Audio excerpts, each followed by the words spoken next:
ত্রয়োদশ জাতীয় সংসদ নির্বাচনের পর দেশ এখন এক নজিরবিহীন সাংবিধানিক পরিস্থিতির মুখোমুখি, যেখানে সরকারি দল বিএনপির নবনির্বাচিতরা সংসদ সদস্য হিসেবে শপথ নিলেও সংবিধান সংস্কার পরিষদ নিয়ে সৃষ্টি হয়েছে গভীর ধোঁয়াশা। বিএনপি একদিকে এই পরিষদকে অসাংবিধানিক আখ্যা দিয়ে শপথ বর্জন করেছে, অন্যদিকে জামাত ও এনসিপি একেই জুলাই বিপ্লবের আকাঙ্ক্ষা পূরণের একমাত্র পথ হিসেবে দেখছে। এই দ্বিমুখী অবস্থানে দেশের ভবিষ্যৎ, সংবিধান সংশোধন প্রক্রিয়া ও রাজনৈতিক স্থিতিশীলতা এখন খাদের কিনারায়। দৃঢ়ভাবে ঘোষণা করিতেছি যে আমি যে কর্তব্যভার গণপরিষদ ও শপথ বিতর্ক।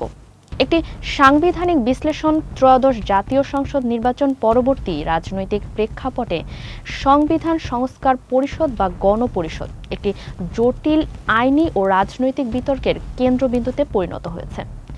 রাষ্ট্রপতির জারি করা জুলাই জাতীয় সনদ সংবিধান সংস্কার বাস্তবায়ন আদেশ 2025 অনুযায়ী নির্বাচিত সংসদ সদস্যরা একই সাথে এই পরিষদেরও সদস্য হবেন। তবে বিএনপি এই পরিষদের সদস্য হিসেবে শপথ নিতে অস্বীকৃতি জানানোয় এক ধরনের সাংবিধানিক অচলাবস্থা ও রাজনৈতিক বিভাজন তৈরি হয়েছে। সকলের প্রতি আইন অনুযায়ী যথাবিহিত আচরণ করিব। বিএনপির আইনি অবস্থান ও সংবিধানের শপথের বিধান। বিএনপির পক্ষ থেকে সালাউদ্দিন আহমদ স্পষ্ট করেছেন যে বর্তমান সংবিধানের তৃতীয় তফসিলে সংবিধান সংস্কার পরিষদের সদস্যদের শপথের কোনো ফর্ম বা বিধান নেই। তাদের প্রধান যুক্তিগুলো হলো, সংবিধানে এখনো এই পরিষদকে ধারণ করা হয়নি, ফলে এর সদস্য হিসেবে শপথ নেওয়া বর্তমান সংবিধানের সাথে সাংঘর্ষিক হতে পারে। বিএনপির দাবি, যদি গণভোটের রায় অনুযায়ী এই পরিষদ গঠন করতে হয়, তবে আগে তা সংসদে বিল পাশের মাধ্যমে তা সংবিধানে অন্তর্ভুক্ত করতে হবে এবং কে শপথ পাঠ করাবেন তা নির্ধারণ করতে হবে।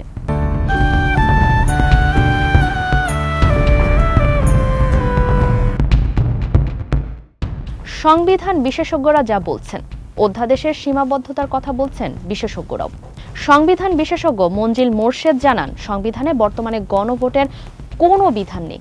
সংবিধানের মৌলিক কাঠামো পরিবর্তন বা সংসদে পাশ হতে পারে না এমন বিষয়ে রাষ্ট্রপতির অধ্যাদেশ জারির এখতিয়ার নিয়ে আইনি প্রশ্ন রয়েছে। আবার সেই অধ্যাদেশকে বা গণভোটকে বৈধতা দিতে হলে সংসদে উত্থাপন করে পাশ করাতে হবে। বিএনপি এখন তা সংসদে তুলবে কিনা তা দেখার জন্য অপেক্ষা করতে হবে। মঞ্জিল মোরশেদের মতে, রাষ্ট্রপতির অধ্যাদেশ জারি করার ক্ষেত্রে সংবিধানে কিছু সীমাবদ্ধতা বেঁধে দিয়েছে।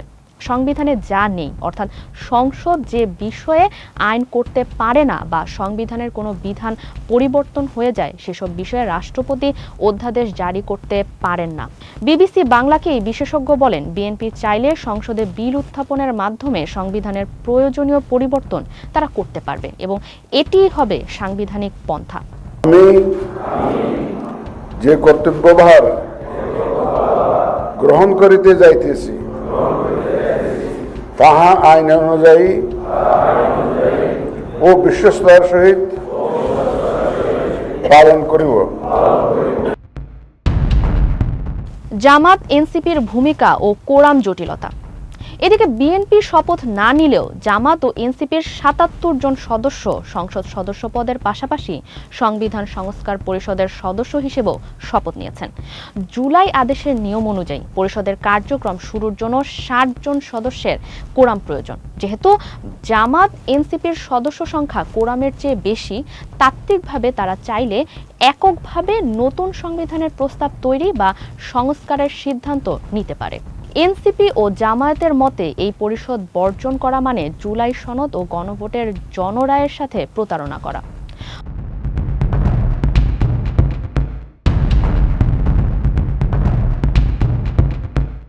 পরবর্তী প্রতিক্রিয়া ও সম্ভাব্য জটিলতা। এই রশি টানাটানির ফলে রাষ্ট্র পরিচালনার ক্ষেত্রে বেশ কিছু গুরুতর জটিলতা তৈরি হতে পারে।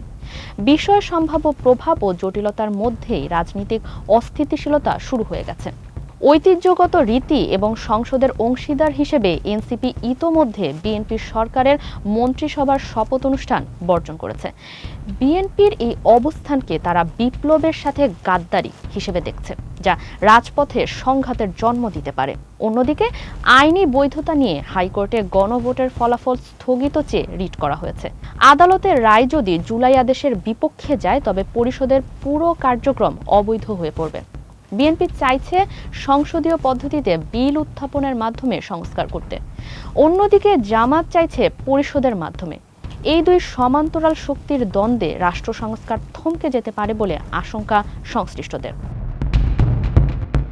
স্থিতিশীলতার ঝুঁকি বিশ্লেষকদের মতে, যদি জামাত এনসিপির অল্প সংখ্যক সদস্য মিলে পুরো দেশের জন্য নতুন সংবিধান বানিয়ে ফেলে, তবে তা বৃহত্তর জনগোষ্ঠীর সমর্থন হারাবে এবং দেশে অসাংবিধানিক সরকার আসার পথ প্রশস্ত করতে পারে।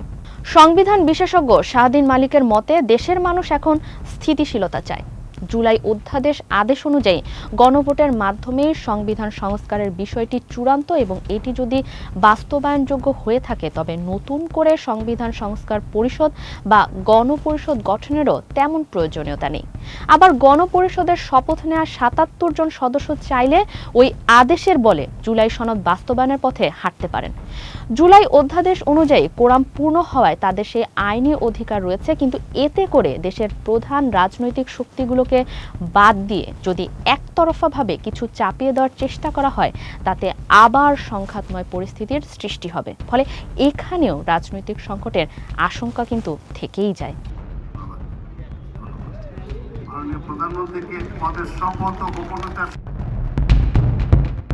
পরিসংহারে সব মিলিয়ে সংবিধান সংস্কার পরিষদের সদস্য হিসেবে শপথ না নেয়ার পেছনে বিএনপি আইনি অস্পষ্টতা ও সাংবিধানিক বিধির অভাবকে দায়ী করেছে, যেখানে দলটির দাবি সংবিধানের ৩য় তফসিলে এই পরিষদের শপথের কোনো উল্লেখ নেই।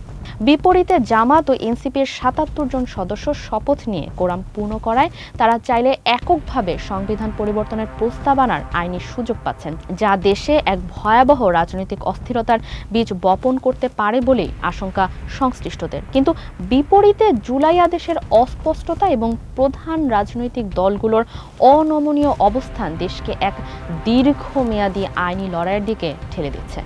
বিএনপি যদি সংসদে বিল উত্থাপনের মাধ্যমে সংস্কারের পথে হাঁটে, তবে সেটিই হবে অধিকতর সাংবিধানিক পন্থা। অন্যথায় সংসদ ও পরিষদের সমান্তরাল দুটি ক্ষমতার কেন্দ্র তৈরি হলে জাতীয় ঐক্য ও স্থিতিশীলতা হুমকির মুখে পড়বে।